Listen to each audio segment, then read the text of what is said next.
بڑھیا خدا مستقبل قریب کے وزیر اعظم عمران خان.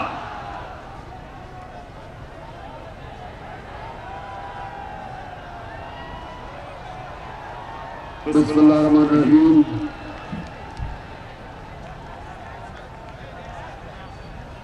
ایاک نعبد و ایاک نستعین. میرے راوالی کے عظیم پاکستانیوں، میں آج آپ کے سامنے جو ملک کے حالات ہیں جس کی وجہ سے ہم آج اس راستے پہ حقیقی آزادی کی مارچ اسلام آباد میں جس وجہ سے لے کے جا رہے ہیں، میں سارے راوالی کے میرے باشعور پاکستانیوں، آپ نے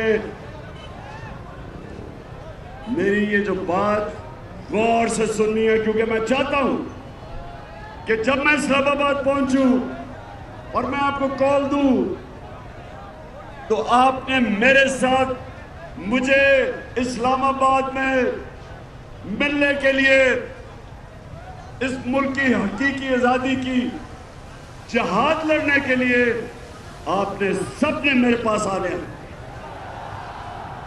اب پہلی وجہ کیا؟ پہلی وجہ یہ، ذرا غور سے ابھی میری بات سنا. پتہ نہیں راوالی میری کب آپ سے ملاقات ہوگی اس کے بعد، تو غور سے میری بات سنیں. سب سے پہلے ایک چیز اپنے ذہن میں ڈال لیں کہ جب تک ایک معاشرے کے اندر انصاف نہیں ہوتا وہاں خوشحالی نہیں آتی. یہ ذہنوں میں ڈال لو کہ انصاف کا مطلب کیا، کہ سارے شہری قانون کے سامنے ایک برابر ہوتے ہیں. طاقتور اور کمزور کے لیے ایک قانون ہوتا ہے، اس کو انصاف کہتے ہیں. پہلے یہ سمجھیں انصاف کیا ہوتا ہے. انصاف کا مطلب ہر شہری کے جو حقوق ہوتے ہیں ان کی اس ملک کی عدالتیں حفاظت کرتی ہیں. اور میرے نبی صلی اللہ علیہ وسلم نے مدینہ میں جب وہ ہجرت کر کے گئے مدینہ، تو مسلمان غریب تھے، برے حالات تھے. اس کو نیچے کر دو، برے حالات تھے.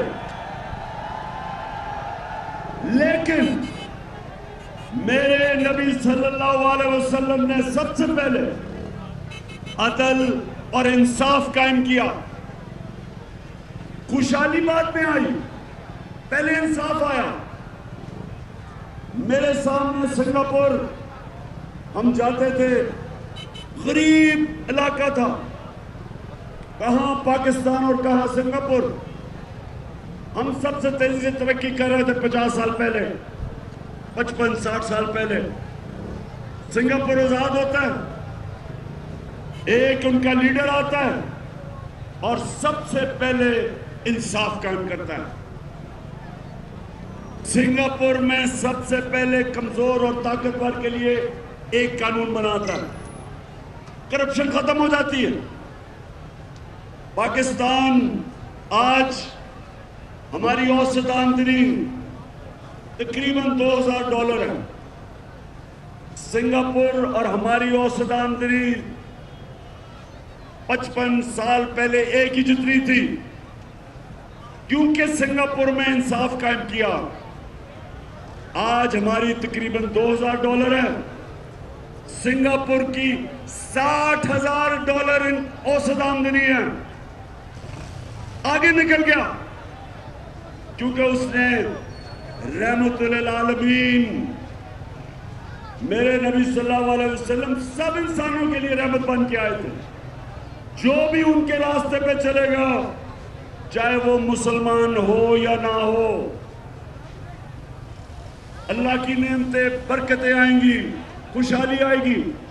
وہ آگے نکل گیا. ہمارا سب سے بڑا مسئلہ میں اپنے نوجوان کو بتانا چاہتا ہوں، سب سے بڑا مسئلہ یہ ہے کہ انصاف نہیں ہے. چھوٹا چور چوری کر کے جیل میں اور بڑا ڈاکو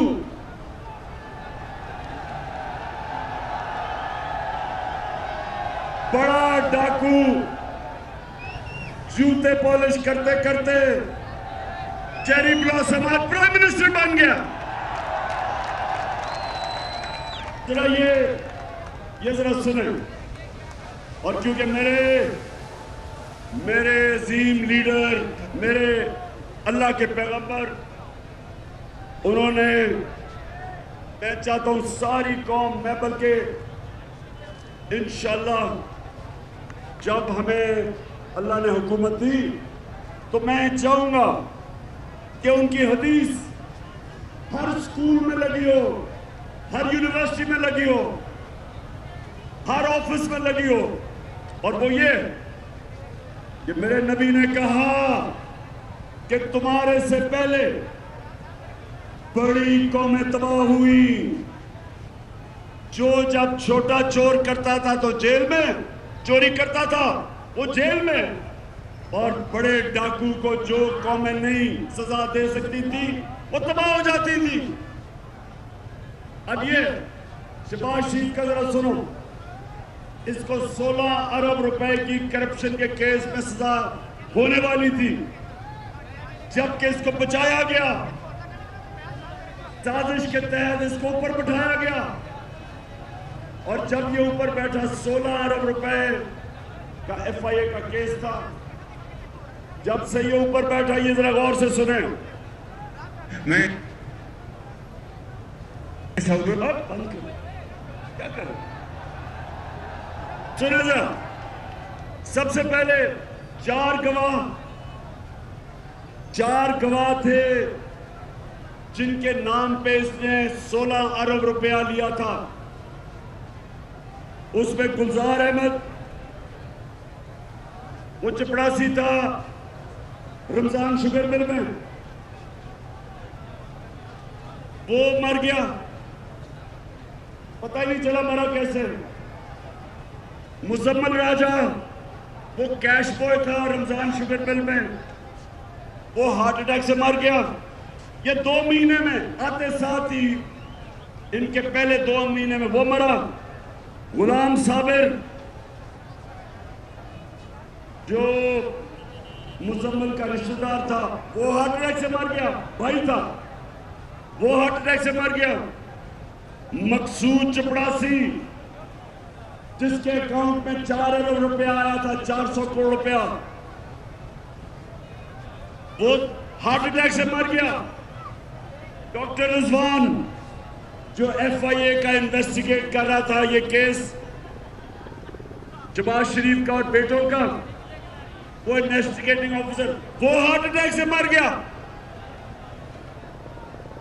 اور ایک اور جو انویسٹیگیٹ کر رہا تھا ندیم اختر، اس کو بھی ہارٹ اٹیک ہوا لیکن وہ بچ گیا. اب یہ سنیں، کسی اور ملک میں یہ ہوتا، میں یورپ کی بات کر رہا ہوں، میں ان ملکوں کی بات کر رہا ہوں جدھر انصاف ہے. ابھی انویسٹیگیشن ہونی تھی، اس کے اوپر انویسٹیگیشن ہونی تھی.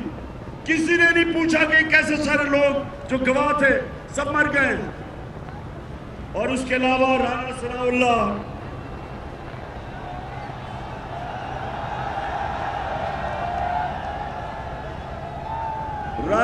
اللہ کا ایک آفیسر کرپشن میں انویسٹیگیٹ کر رہا تھا، اس کا نام تھا عمران رضا. پتا چلا جی وہ خودکشی اس نے کر دی ہے، کوئی انویسٹیگیٹ نہیں ہوا. میں یہ آپ کے سامنے کیوں کہہ رہا ہوں کہ کبھی بھی ہمارا ملک ترقی نہیں کر سکتا جب تک یہاں انصاف نہ ہو، جب تک طاقتور کو قانون کے نیچے نہ لے کے آئیں.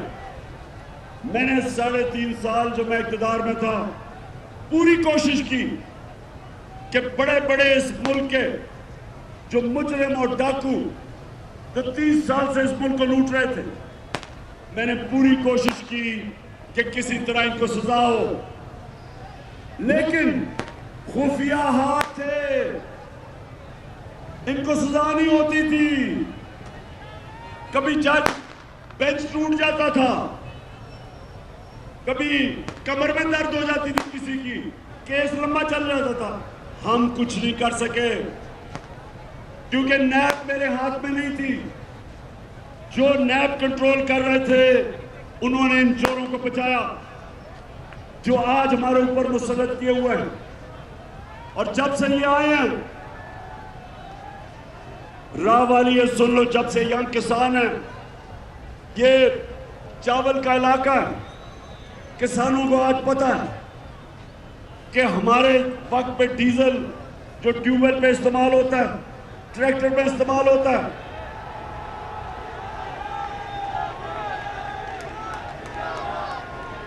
سوری میں غلط سے کہہ گیا, فضل الرحمان جو استعمال ہوتا ہے ان ساری چیزوں میں, 150 روپے لیٹر قیمت تھی فضل الرحمان کی جب ہم تھے 6 مہینے پہلے. آج 236 روپے پہ فضل کی قیمت اوپر چلی گئی ہے. پٹرول وہ بھی 150 روپے لیٹر. تو یہ جو ساری مہنگائی ہوئی ہے یہ جب سے چور اوپر مسلط کیے گئے. بجلی کے بل جو لوگوں کے پاس آ رہے ہیں, سب کو سوال پوچھنا چاہیے کہ کون سی قیامت آئی 6 مہینے میں کہ ساری چیزیں مہنگی ہو گئی. 50 سال میں سب سے زیادہ مہنگائی ہوئی. تو آگے جا کے میں نے یہ سوال کرنے ہیں کہ کون ہے اس کا ذمہ دار؟ کس نے یہ کیا کہ ان چوروں کو اوپر بٹھا دیا اور ان کے سارے کیسز ختم ہونے شروع ہو گئے, NRO ملنا شروع ہو گیا, مریم بھی بری ہو گئی, مریم کا پاپا تیاری کر رہا آنے کی, شہباز شریف کے بھی کیس ختم ہو گئے, حمزہ شریف کے کیس بھی ختم ہو گئے, اور وہ اس ملک کی سب سے بڑی بیماری زرداری, اس کے بھی کیس ختم ہونے شروع ہو گئے. اب انہوں نے قانون ایسا بنا دیا ہے, راہ والی کے نوجوانوں یہ سمجھ لو, قانون اب یہ ہے کہ صرف چھوٹا چور پکڑا جائے گا اب سے. اگر میں بڑا ڈاکہ مارتا ہوں اور میں ملک سے پیسے باہر بھجوا دیتا ہوں, کوئی پاکستان کا قانون اب مجھے نہیں پکڑے گا. انہوں نے آ کے نیا قانون بنایا, انہوں نے قانون اب ایسے بنا دیے کہ صرف چھوٹے چور پکڑے جائیں گے. اس لیے انصاف کے لیے ہم سب آج اسلام آباد روانہ ہیں, کیونکہ یہ قوم محمد مصطفیٰ صلی اللہ علیہ وسلم کی امت ہے. دنیا کے عظیم ترین لیڈر کی ہم امت ہے. ہم بھیڑ بکریاں نہیں ہیں, ہم گائے بھینسیں نہیں ہیں کہ آپ لاٹھی مار کے کبھی ادھر موڑ دیں کبھی ادھر موڑ دیں. آج انہیں کل کہتے تھے چور ہیں, آج کہتے ہیں کہ جی وہ NRO دے دی, اب صاحب پاک ہو گئے. مشرف نے ان کو چور کہا تھا, ان کو پر کیسز کیے, اس نے پھر NRO دے دیا. یہ قوم, نوجوانوں سب تیار ہو جاؤ. اگر قوم اپنے حقوق کے لیے نہیں کھڑی ہوتی, ان کو جانوروں کی طرح رکھا جاتا ہے. جانوروں کی کوئی حقوق نہیں ہوتے. جانوروں کے جنگل کے قانون میں انصاف نہیں ہوتا, جانوروں کے معاشرے میں انصاف نہیں ہوتا, انسانوں کے معاشرے میں انصاف ہوتا ہے. اور ہم یہ انصاف جس سے ہم آزادی چاہتے ہیں, اپنی حقیقی آزادی, اس کے لیے نکلے ہیں. آپ نے سب نے میرے ساتھ دینا ہے. اور میں آپ سب کے سامنے آخر میں یہ کہتا ہوں کہ میری نظر میں اس سے بہتر ہے کہ انسان مر جائے بجائے غلامی کسی کی کرے. میں میاں طارق تمہارا بھی شکریہ ادا کر رہا ہوں اور جمال ناصر آپ کا بھی جو آپ نے محنت کی. اور میں آپ سب سے آخر میں حلف لوں گا, ہاتھ کھڑا کر کے آپ نے میرے ساتھ حلف لے لے. میں یہاں سے پڑھوں گا, آپ نے ریپیٹ کرنا ہے ہاتھ اوپر پیچھے تک. بسم اللہ الرحمن الرحیم. ہم حلف اٹھاتے ہیں کہ ہم پاکستان کے آئین کی ہمیشہ پاسداری کریں گے اور ہم کبھی بھی اللہ کے سوا کسی کے سامنے نہیں جھکیں گے, اور ہم حقیقی آزادی کے اس جہاد میں عمران خان کے ساتھ آخر تک جدوجہد کریں گے. اللہ ہم سب کا حامی و ناصر ہو. آمین. چلیں جی.